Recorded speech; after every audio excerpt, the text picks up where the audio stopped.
ओम शांति। आज 2 अक्टूबर 2021।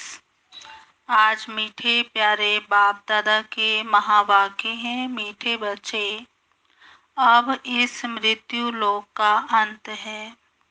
अमर लोक की स्थापना हो रही है, इसलिए तुम्हें मृत्यु लोक वालों को याद नहीं करना है।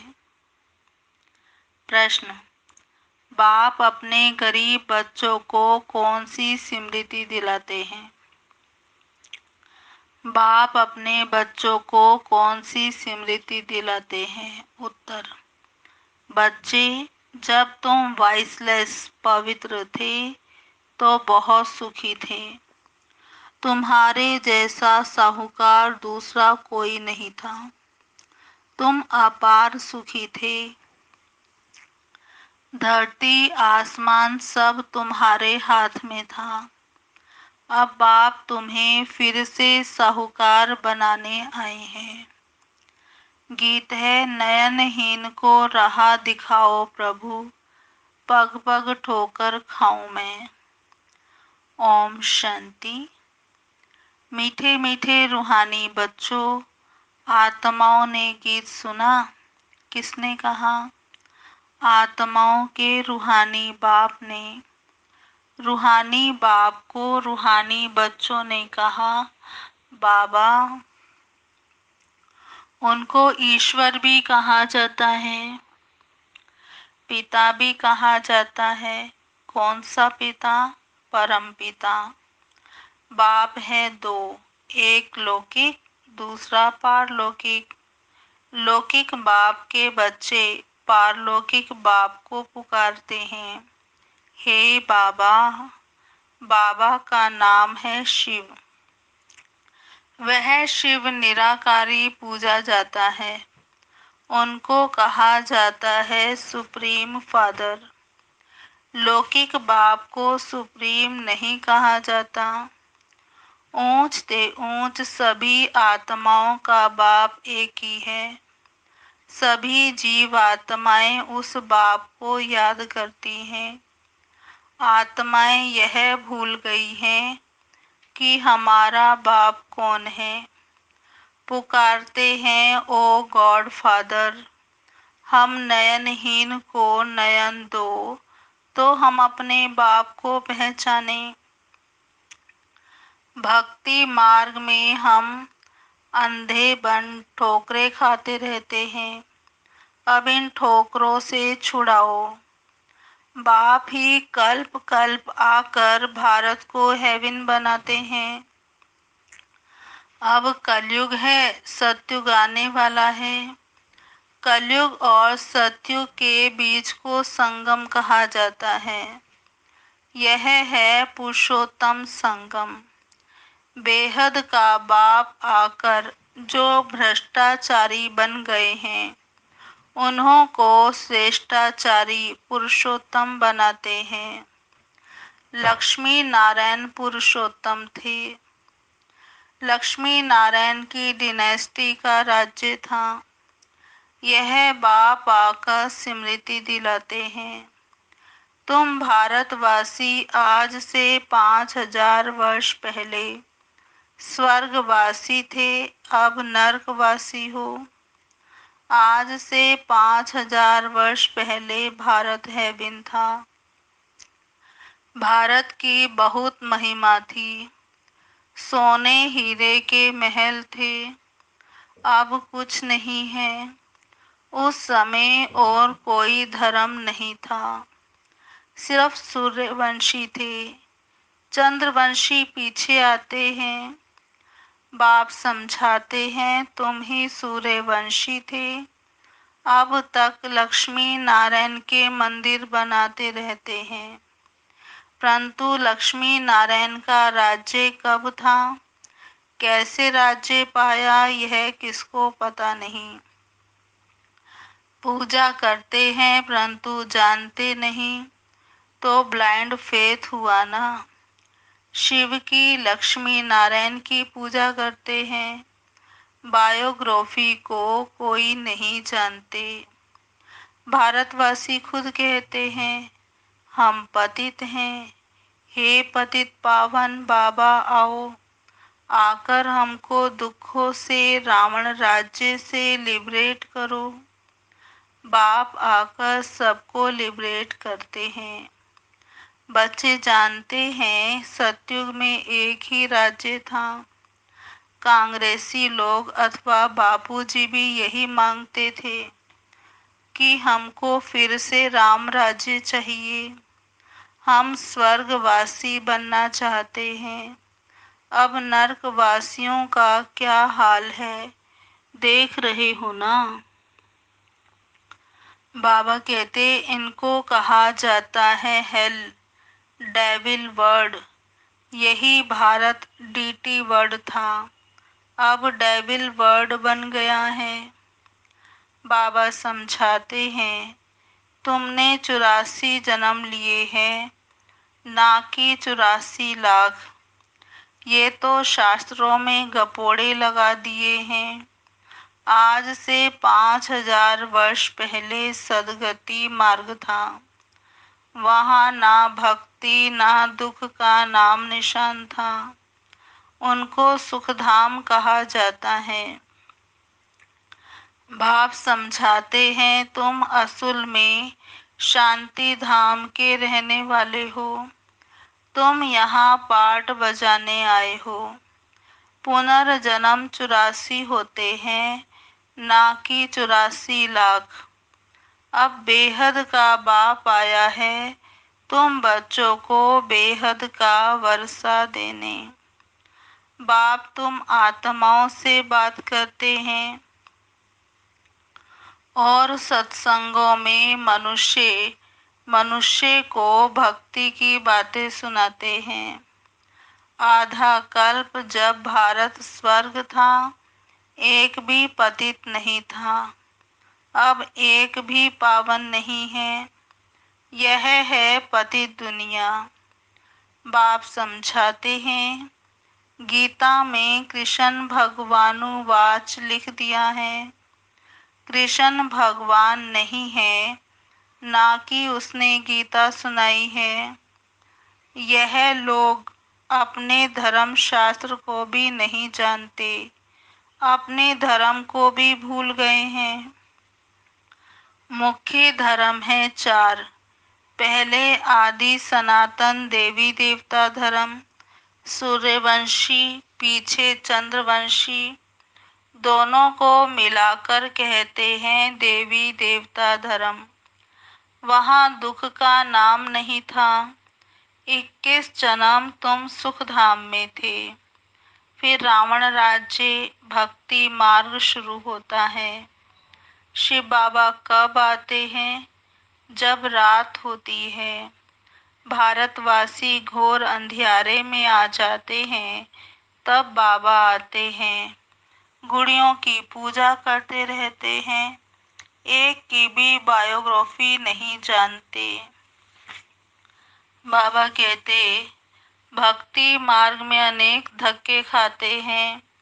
तीर्थों पर जाओ, फेरा लगाओ, कोई प्राप्ति नहीं है। बाप कहते हैं मैं आकर तुमको ब्रह्मा द्वारा यथार्थ ज्ञान सुनाता हूँ।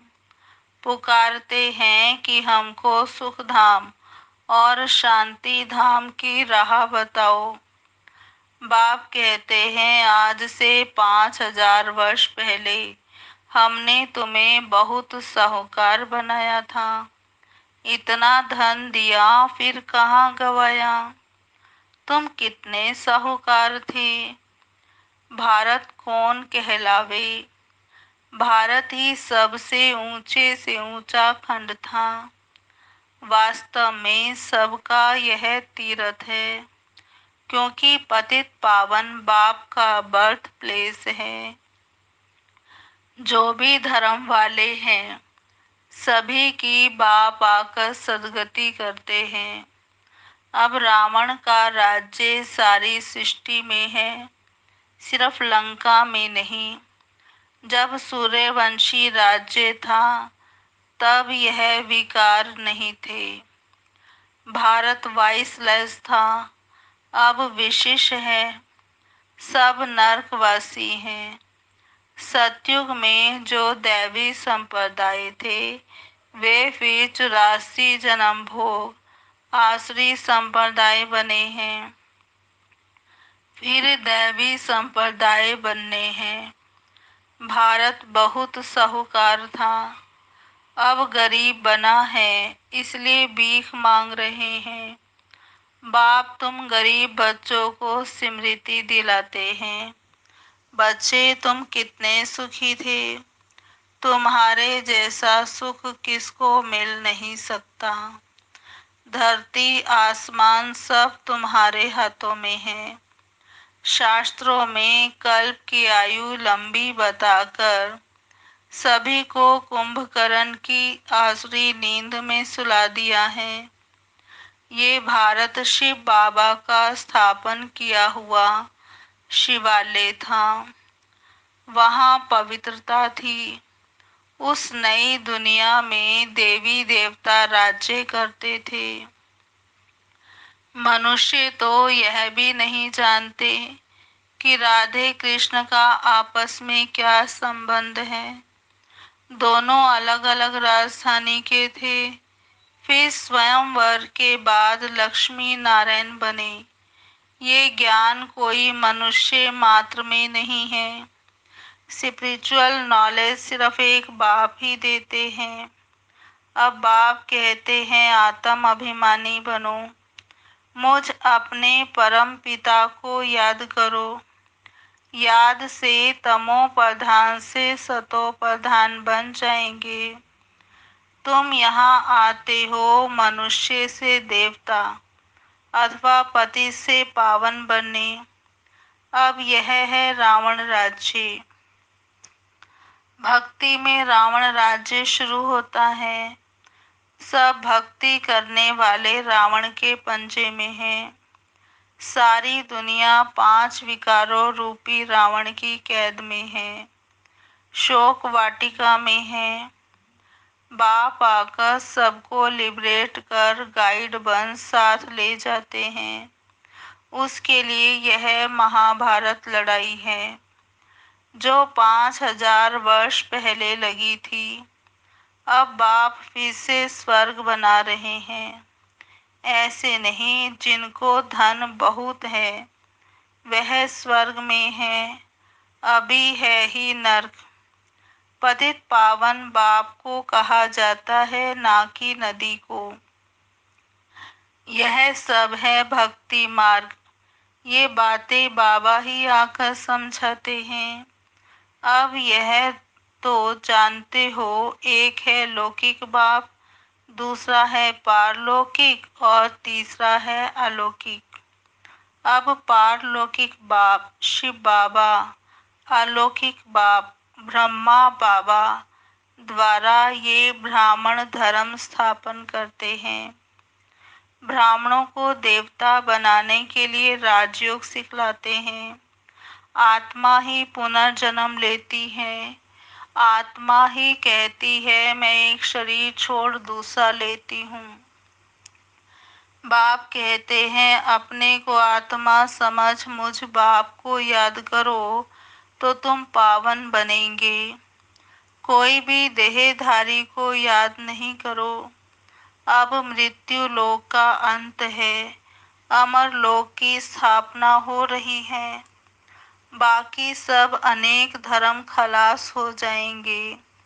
सतयुग में एक ही देवी देवता धर्म था, फिर चंद्रवंशी राम सीता त्रेता में थे।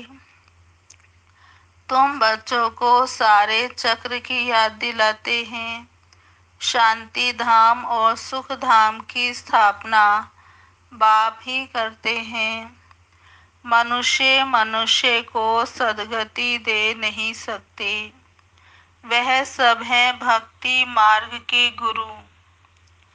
बाबा ने कहा अभी तुम हो ईश्वरीय संतान, बाबा से राज्य भाग्य ले रहे हो। ये राजधानी स्थापन हो रही है, प्रजा तो बहुत बननी है। कोटों में कोई राजा बनते हैं, सतयुग को कहा जाता है फूलों का बगीचा। अब है कांटों का जंगल। रावण राज्य बदल रहा है, विनाश होना है। ये ज्ञान अब तुमको मिल रहा है। लक्ष्मी नारायण को यह ज्ञान नहीं रहता, प्राय लोप हो जाता है। भक्ति मार्ग में बाप को कोई भी यथार्थ नहीं जानते। बाप है रचयिता, ब्रह्मा विष्णु शंकर भी रचना है। सर्वव्यापी कहने से वर्षे का हक खत्म हो जाता है। बाबा आकर सबको वर्षा देते हैं। 84 जन्म वही लेते हैं जो पहले पहले सतयुग में आते हैं। क्रिश्चियन लोग करके 40 जन्म लेते होंगे। एक भगवान को ढूंढने के लिए कितने धक्के खाते हैं। अब तुम धक्के नहीं खाएंगे। एक बाप को याद करो तो तमो प्रधान से सतो प्रधान बन जाएंगे। ये है यात्रा, ये है गॉड फादरली यूनिवर्सिटी। तुम्हारी आत्मा पढ़ती है। साधु संत कह देते हैं आत्मा निर्लेप है, लेकिन आत्मा ही कर्मों दूसरा जन्म लेती है। आत्मा ही अच्छा व बुरा कर्म करती है। इस समय कलयुग में तुम्हारे कर्म विकर्म होते हैं। सतयुग में तुम्हारे कर्म अकर्म होते हैं। वहाँ विकर्म होता नहीं। वह है पुण्य आत्माओं की दुनिया। अच्छा मीठे मीठे सिकिलधे बच्चों प्रति माता पिता बाप दादा का याद प्यार गुड मॉर्निंग। रूहानी बाप की रूहानी बच्चों को नमस्ते। हम रूहानी बच्चों की रूहानी बाप दादा को याद प्यार गुड मॉर्निंग, नमस्ते नमस्ते नमस्ते। सदा रहेंगे हंसते, बनेंगे फरिश्ते, चलेंगे परम धाम के सीधे रास्ते। अच्छा जी, ओम शांति। अभी सुनते हैं धारणा के लिए मुख्य सार। पहला, एक बाप से बेहद का वर्षा लेना है। एक बाप से बेहद का वर्षा लेना है, श्रेष्ठ कर्म करने हैं। जब बाप मिला है तो किसी भी प्रकार के धक्के नहीं खाने हैं। जब बाप मिला है तो किसी भी प्रकार के धक्के नहीं खाने हैं। दूसरा, बाप ने जो स्मृति दिलाई है उसे स्मृति में रख अपार खुशी में रहना है। बाप ने जो स्मृति दिलाई है उसे स्मृति में रख अपार खुशी में रहना है। कोई भी देहधारी को याद नहीं करना है। कोई भी देहधारी को याद नहीं करना है। आज का वरदान है, निमित्तपन की स्मृति द्वारा अपने हर संकल्प पर अटेंशन रखने वाले निवारण स्वरूप भव। निमित्तपन की स्मृति द्वारा अपने हर संकल्प पर अटेंशन रखने वाले निवारण स्वरूप भव।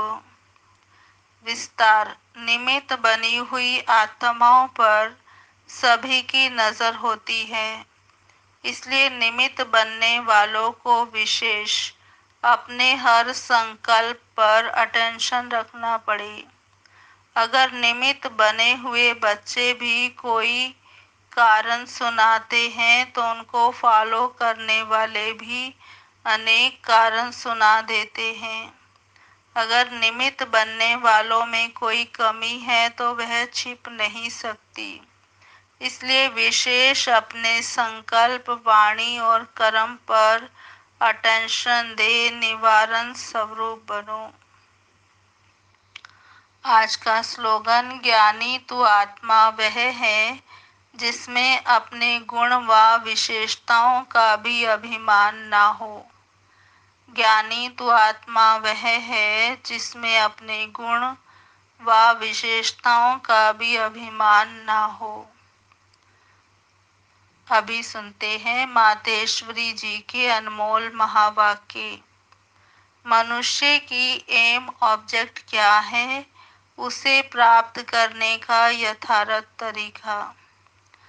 मातेश्वरी जी कहती, हर एक मनुष्य को ये सोचना जरूर है अपनी अच्छी जीवन बनाने के लिए क्या उचित है, मनुष्य की लाइफ किस लिए है, उसमें क्या करना है।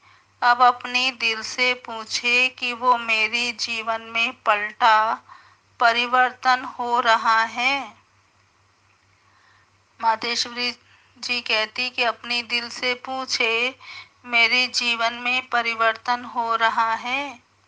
मनुष्य जीवन में पहले तो नॉलेज चाहिए, फिर इस जीवन की एम ऑब्जेक्ट क्या है ये तो जरूर मानेंगे।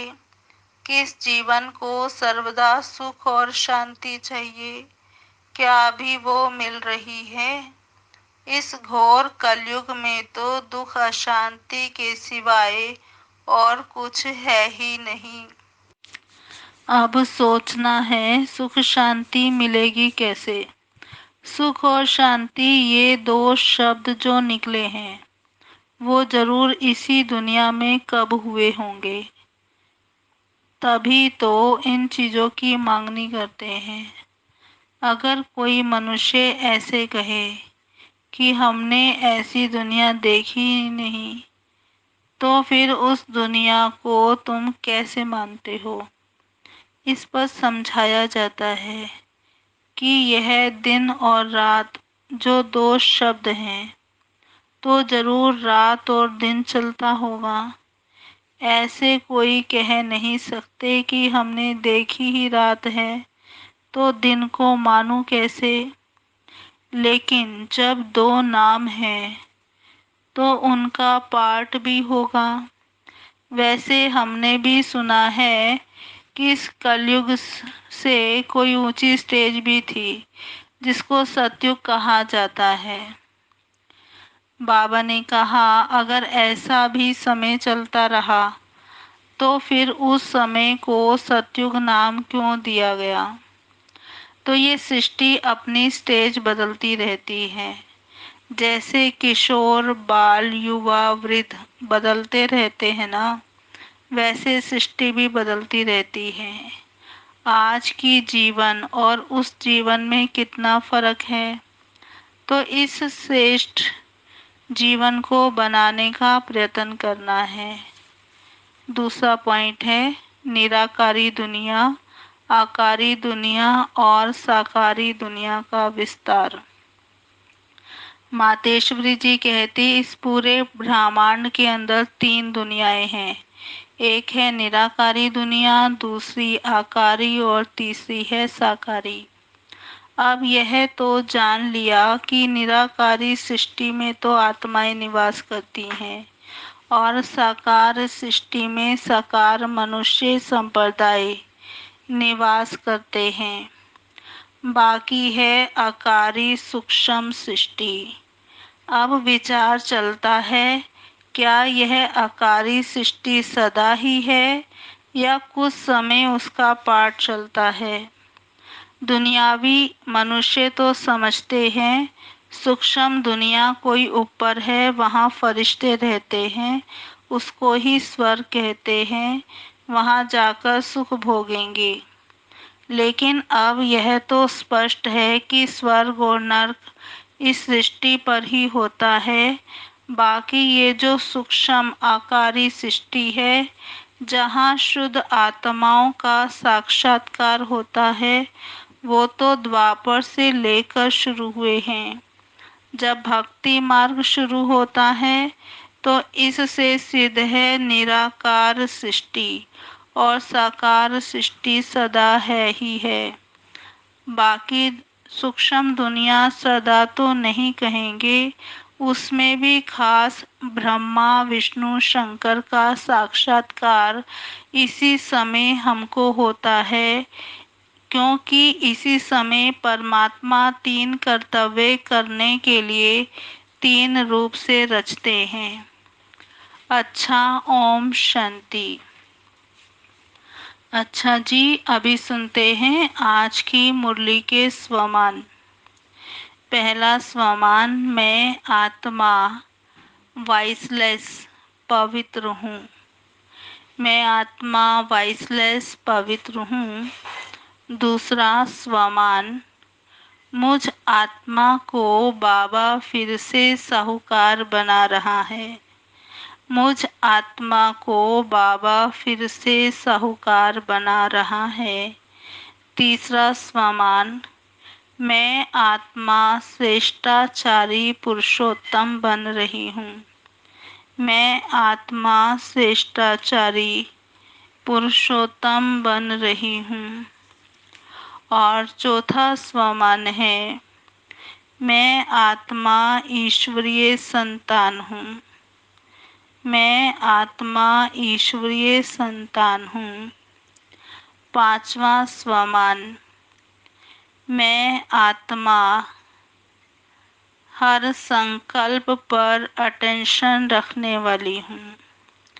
मैं आत्मा हर संकल्प पर अटेंशन रखने वाली हूँ। छठा स्वमान, मैं आत्मा ज्ञानी तू आत्मा हूँ। मैं आत्मा ज्ञानी तू आत्मा हूँ। ओम शांति। और आज 2 अक्टूबर है। आज महात्मा गांधी जी के निमित्त हम 2 मिनट साइलेंस में रहेंगे। ओम शांति।